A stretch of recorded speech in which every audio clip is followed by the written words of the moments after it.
আপনার জরিপ করে দেখেন, আপনারা তো মনে করেন আপনার অনেক তাল গাছ হয়েছেন, আসলে আপনাদের মায়ের পায়ের নিচে মাটি কিন্তু সরে গেছে।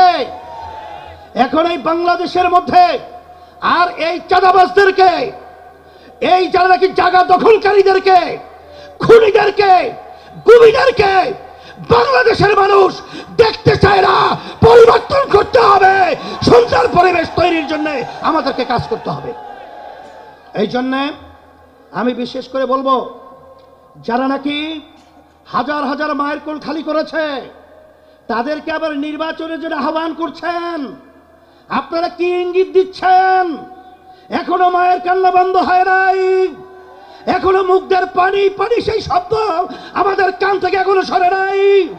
আবু সাইদের হাত প্রসারিত গুলিবিদ্ধ, বুক নিয়ে মাটিতে লুটিয়ে পড়েছে, এখন আমাদের নজর থেকে এখনো সেই স্মৃতি যায় নাই। আর আপনারা তাদেরকে নির্বাচনে আহ্বান করবেন, আবার নির্বাচনে তাদেরকে নিয়ে এসে আপনারা ক্ষমতা দখল করবেন। এ ধোঁকাবাজি বাংলাদেশের জনগণ বুঝে গেছে। তাইলে আমরা বলবো, যারা নাকি বিভিন্ন সময় লক্ষ্য করেছি যে আপনারা সাধারণ ক্ষমা ঘোষণা করেন, আবার কেউ তাদেরকে নির্বাচনে আহ্বান করেন, এইসব ধোঁকাবাজি বাংলাদেশের জনগণ এখন বুঝে ফেলেছে। আপনাদের অবস্থান পরিষ্কার করতে হবে। আপনারা এই স্লোগানের মাধ্যমে কাদেরকে খুশি করতে চান এটা কিন্তু বাংলাদেশের মানুষ বোঝে। আর এই পাশের আমাদের যে রাষ্ট্র রয়েছে, নিয়ম ছিল বন্ধুত্ব সুলভ আচরণ আমাদের সাথে করবে, কিন্তু তাদের আচরণে আমরা বন্ধুত্ব পাই নাই। তাদের দোষদেরকে খুশি করবেন এবং তাদেরকে নিয়ে আপনার ক্ষমতায় যাবেন না, এটা কখনই হবে না, আর হতে দেওয়া যাবে না। আর পিআর সিস্টেমের মাধ্যমেই বাংলাদেশে জাতীয় সরকার গঠন হবে। আপনারা কেন চাচ্ছেন না? আপনাদের ভয় কোথায়? আবার আপনারা এই নির্বাচন পদ্ধতির মাধ্যমে এককভাবে ক্ষমতায় গিয়ে আবার আপনার বিভিন্ন ধরনের আমাদের উপরে সেই স্টিম রুলার জুলুমের এটা চাপিয়ে দেবেন, এটা হবে না। এই জন্য পিআর সিস্টেমে যদি নির্বাচন না হয়, ইসলামী আন্দোলন বাংলাদেশ, যুব আন্দোলন কনভেনশন থেকে আমরা ঘোষণা করছি, আমরা পিআর সিস্টেমে ওই নিম্নকক্ষ বলেন উচ্চকক্ষ বলেন সব সেক্টরেই পিআর সিস্টেমে নির্বাচন হতে হবে। প্রত্যেকটা ভোটারের তাদের ভোটের অধিকার বাস্তবায়িত হবে, বাংলাদেশের জাতীয় সরকার হবে। নালে আমাদের আন্দোলন করার প্রয়োজন হলে আন্দোলন করব, সংগ্রাম করব, পিআর সিস্টেমে নির্বাচন বাস্তবায়ন করে ছাড়বো ইনশাআল্লাহ।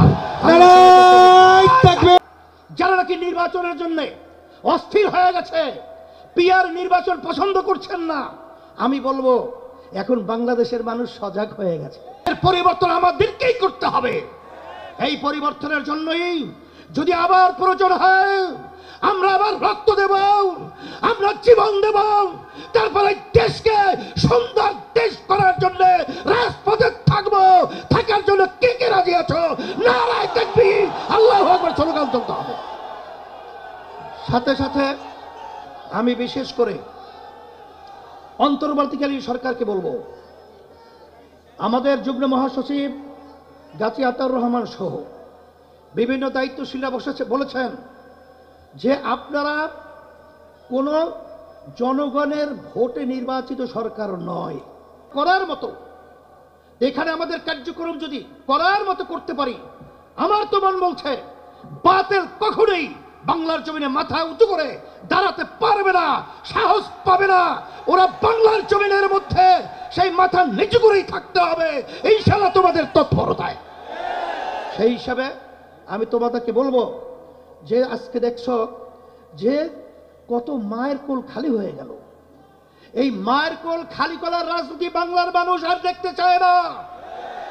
বাংলাদেশের টাকা বিদেশে পাচার করবে, বিদেশে বেগমপাড়া তৈরি করবে, এটার বাংলার জনগণ ছাত্র জনতা দেখতে চায় না।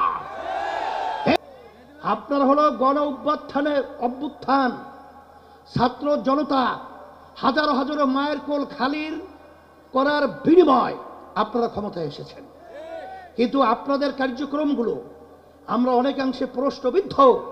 এটা আমাদের দুঃখ হয়। আপনাদের দুর্বলতা কোথায়? কে কি বলবে তা জানি না।